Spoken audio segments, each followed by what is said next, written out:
സൂറത്തുൽ നസ്ർ അതിന്റെ അവസാന ഭാഗം നമ്മെ പഠിപ്പിക്കുന്ന ഏറ്റവും വലിയ വിഷയമാണ്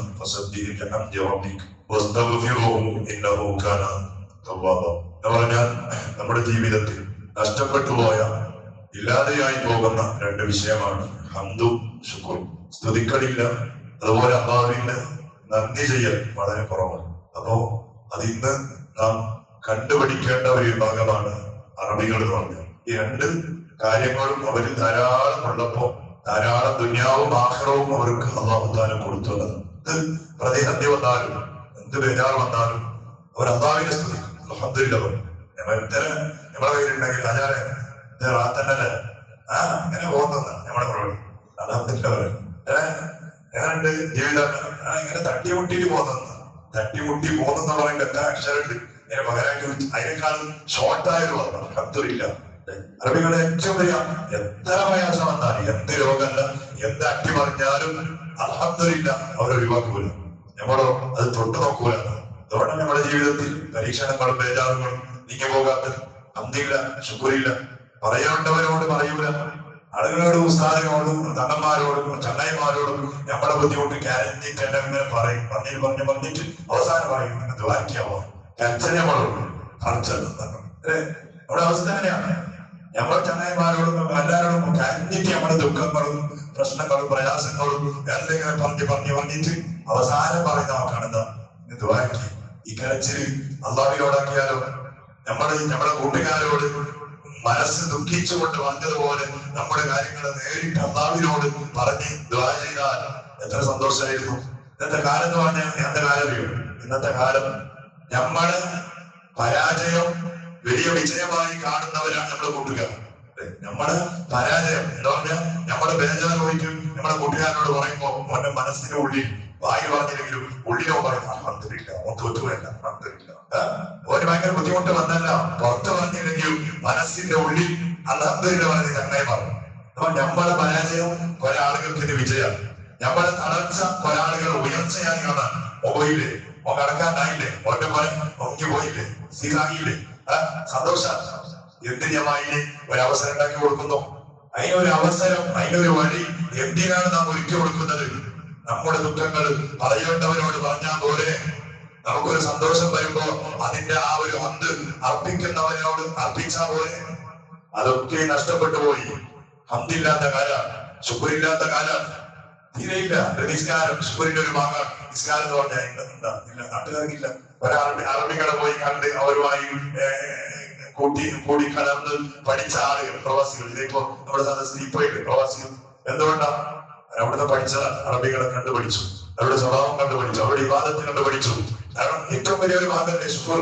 നിസ്കാരം സുബഹിയായാലും ഏത് നിസ്കാരാണെങ്കിലും ശുക്രിന്റെ ഏറ്റവും വലിയ ഭാഗമാണ്.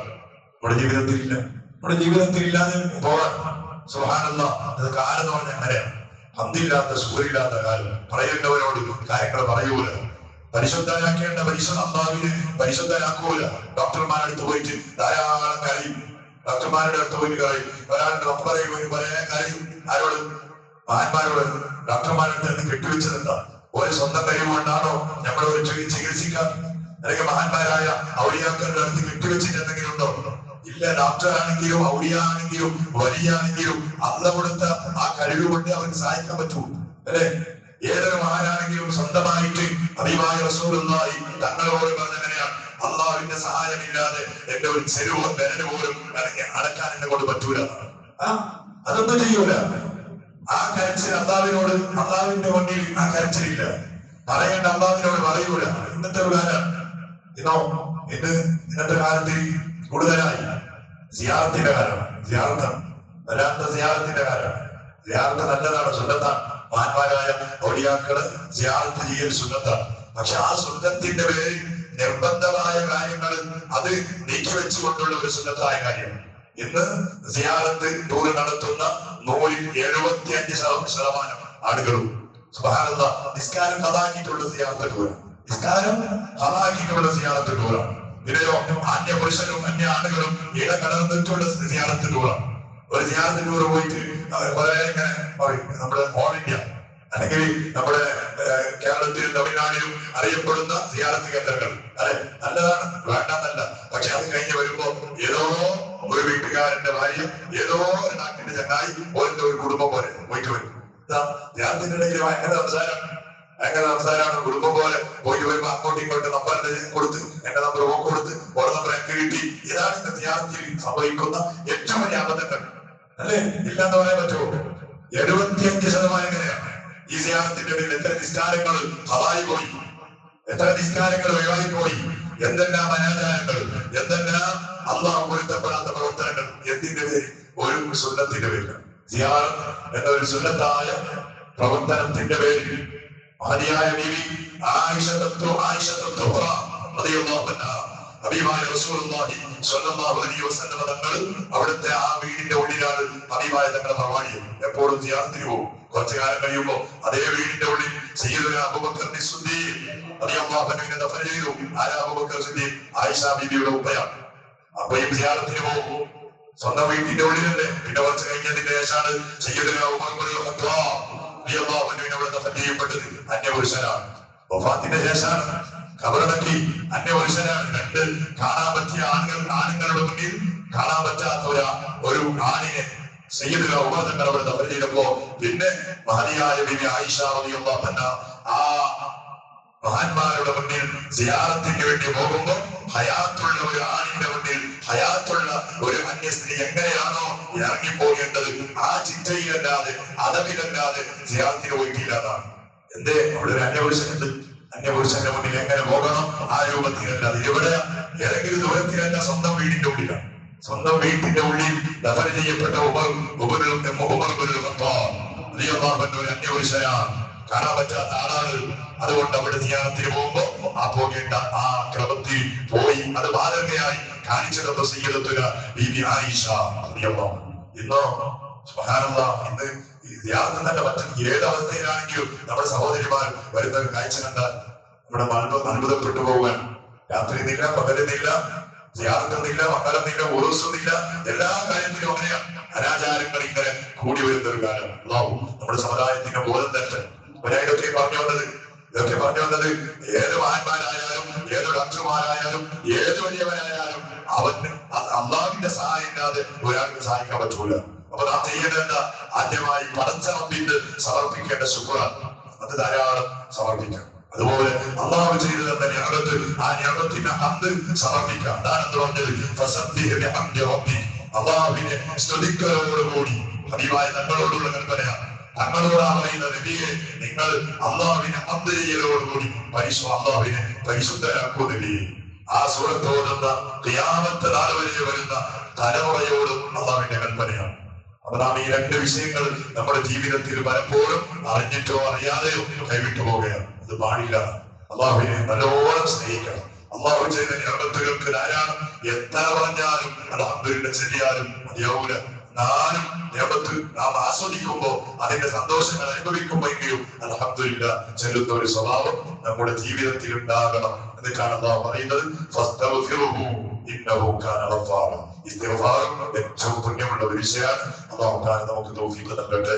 ധാരാളം എത്ര നിഅമത്തുകൾ ഞാൻ മരിച്ചുപോയി. നമ്മുടെ ഖദീജ സഈദ എന്ന് പറയുന്ന സഹോദരി, സുബ്ഹാനല്ലാഹ്, കിഡ്നി നഷ്ടപ്പെട്ട് വലിയ ബേജാറോടെ കുടുംബങ്ങളും നാട്ടുകാരൊക്കെയും ഒത്തുകൂടി അതിന്റെ വേണ്ടിയുള്ള ആ ഒരു പ്രയത്നം അധ്വാനം നടത്തി. എന്നിട്ട് ആ കിഡ്നി വെച്ചു കൊടുത്തു. എന്നിട്ട് 2 മാസമാകുമ്പോ ആ സഹോദരി അള്ളാന്റെ റഹ്മത്തിലേക്ക് കടന്നു പോവുകയാണ്. എന്നാൽ മുഅ്മിനീങ്ങൾ ചിന്തിച്ചു നോക്കും, നമുക്ക് അള്ളാഹു പ്രയത്നം ചെയ്തു തന്നെയാണ്. നമ്മുടെ കിഡ്നി ഉണ്ട്, ലിവർ ഉണ്ട്, ഒരു പ്രശ്നവും ഇല്ല. അൽഹംദുലില്ലാഹി അൽഫ അൽഫ അൽഫ അൽഫ അൽഫ പടച്ചോനെ പരന്നവന കോടികൾക്കപ്പുറം പടച്ചോനെ നിന്നെ ഞങ്ങൾ സ്തുതിക്കുകയാണ്. അല്ലാഹ് നീ തന്ന നിഅമത്ത് അത് മരിക്കുന്നത് വരെ നിലനിർത്തണേ അല്ലാഹ്. ഒരാളുടെ മുന്നിൽ കൈനീട്ടി യാചിച്ചുകൊണ്ട് നമ്മുടെ ശരീരത്തിൽ സംഭവിച്ച പ്രശ്നങ്ങൾക്ക് ചികിത്സിക്കാൻ വേണ്ടി പണം ചോദിക്കുന്ന ഒരു അവസ്ഥയിലേക്ക് ഞങ്ങളെ നീ കൊണ്ടുപോകല്ലേ അല്ലാഹ്, കൊണ്ടുപോകല്ലേ അല്ലാഹ്. അതിനെക്കാളും വലുത് നീ തന്ന നിഅമത്ത് നിലനിർത്തലാണ് ഒരുപാടുണ്ട്. അല്ലാ ഹംദ് പറഞ്ഞതിന്റെ പേരിൽ ഞങ്ങളെ പരീക്ഷിക്കല്ലേ അല്ലാ. ശുക്ർ പറഞ്ഞതിന്റെ പേരിൽ ഞങ്ങളെ നീ പ്രയാസപ്പെടുത്തല്ലേ ഉണ്ട്. അല്ലാ ഞങ്ങൾ ചെല്ലിയാതെ ഹംദില്ല, ഞങ്ങൾ സമർപ്പിച്ച ശുക്റുകൾ അത് ചെറുതാണെങ്കിൽ നമ്മിൽ നിന്ന് നീ അത് കബൂലിയത്തുള്ളതാക്കണേ അല്ലോ, സ്വീകാര്യതയുള്ളതാക്കണേ അല്ലോ. മരണം വരെ നമുക്ക് തന്നെ ഞാമത്തും സന്തോഷവും ആഫിയത്തും ആഹത്തും ബറക്കത്തും ഞാമത്തും ഐശ്വര്യവും അത് നീ നിലനിർത്തണേ അല്ലാഹ്. ചെറിയ ഒരു ശാരീരികമായ പ്രശ്നം വരുമ്പോ ഞങ്ങൾ തളർന്നു പോവുകയാണ്. പ്രവാസികളായ മുഅ്മിനീങ്ങൾ അവിടെ വേദന അനുഭവിക്കുമ്പോൾ ഞങ്ങൾ പ്രയാസപ്പെടുകയാണ്. ഒരു കൂട്ടുകാരൻ പറഞ്ഞ മരുമകൻ വേനടക്കവും അതുപോലെ ശരീരത്തിന്റെ പല പ്രശ്നങ്ങൾ കൊണ്ട് വേദന പ്രവാസിയാണല്ലോ. അങ്ങനെ എത്ര ആളുകൾ നീ ആഫിയത്ത് നൽകുന്നു, ആരോഗ്യം നൽകുന്നു. ചെറിയ ഒരു പ്രശ്നം പോലും അവർക്ക് നീ കൊടുക്കല്ലേ ഉണ്ട്. സന്തോഷവും സമാധാനവും എപ്പോഴും നീ നിലനിർത്തണേ അല്ലോ. ഭാര്യ മക്കൾ അതുപോലെ മാതാപിതാക്കൾ കുടുംബങ്ങളെ പോറ്റാനും അധ്വാനിക്കാനും ഞങ്ങൾ ചെയ്യുന്ന കഷ്ടപ്പാടുകൾ, പ്രവാസികൾ ചെയ്യുന്ന അധ്വാനങ്ങൾ, കടലിൽ പോയി അധ്വാനിക്കുന്ന ആളുകൾ ചെയ്യുന്ന കഷ്ടപ്പാടുകൾ, അതിലൊക്കെ നീ വലിയ ബറക്കത്ത് നൽകുന്നു, സന്തോഷം നൽകുന്നു. ഓരോ സെക്കൻഡുകൾക്കും നീ ഹൈമായ പ്രതിഫലം നൽകണേ അല്ലാ. ഓരോ സെക്കൻഡുകളും ഇബാദത്തായി നീ മാറ്റിത്തരണേ അല്ലാ. ഒരു അപകടത്തിലും ഞങ്ങളെ നീ കൊടുത്തല്ലേ അല്ലാ. എത്ര ആളുകളാണ് അമ്മാനെ ഓരോ ദിവസവും കഴിഞ്ഞ ദിവസം മദ്രസ വിട്ട് ഇറങ്ങി പോകുന്ന ഒരു കുട്ടി അപകടത്തിൽപ്പെടുന്നത് കണ്ട് ഹോസ്പിറ്റലിലാണ്. അല്ലാ നീ ആഫിയത്ത് നൽകുന്നു, നീ റാഹത്ത് നൽകുന്നു. നമ്മുടെ മക്കളും എപ്പോഴും അതുപോലെ സുബഹിന്റെ നേരത്ത് ദീനിന്റെ അറിവ് പഠിക്കാൻ വേണ്ടി തവക്കുൽ രീതിയിൽ ഇറങ്ങി വരുന്ന നമ്മുടെ മക്കളാണ്. ഒരു അപകടത്തിൽ കൊടുത്തല്ലേ പ്രത്യേകിച്ച് നമ്മുടെ ഈ മദ്രസ അല്ലാ വാഹനങ്ങൾ പായുന്ന സമയത്ത് അല്ലാ നമ്മുടെ മക്കൾ ഇങ്ങനെ വർക്കത്തിലും അല്ലാതെയും കടന്നു വരുമ്പോ നീ കാക്കണേ ഉണ്ട്, നീ കാക്കണേ അല്ലാ, നീ കാക്കണേ ഉണ്ട്. സലാമത്ത് നൽകണേ അല്ലാ. എല്ലാ മക്കൾക്കും നീ കാവൽ നൽകണേ അല്ലാ. ഞങ്ങൾക്കും നീ സലാമത്ത് നൽകണേ ഉണ്ട്. മരിച്ചുപോയ എല്ലാ മുഅ്മിനീങ്ങളും മുഅ്മിനാത്തുകൾ അവർക്ക് നീ മഗ്ഫിറത്ത് നൽകണേ അല്ലാ. പ്രത്യേകിച്ചും ഞാൻ മരിച്ചുപോയ നമ്മുടെ ഹംസ അതുപോലെ ഖദീജ സഈദ എന്ന പേരുള്ള ആ സഹോദരി എല്ലാവർക്കും നീ മഗ്ഫിറത്ത് നൽകുന്നു, മർഹമത്ത് നൽകണേ ഉണ്ട്. ഖബർ നീ സ്വർഗ്ഗമാക്കണേ അല്ലാ. ബിഹബ്ബി സയ്യിദിനാ മുഹമ്മദി സ്വല്ലല്ലാഹു അലൈഹി വസല്ലം. ഹസ്ബുനല്ലാഹ് വനിഅമൽ വകീൽ, നിഅമൽ മൗലാ വനിഅമൻ നസീർ, ونعم الوكيل نعم المولى ونعم النصير. حسبنا الله ونعم الوكيل نعم المولى ونعم النصير. صلى الله على محمد صلى الله عليه وسلم. صلى الله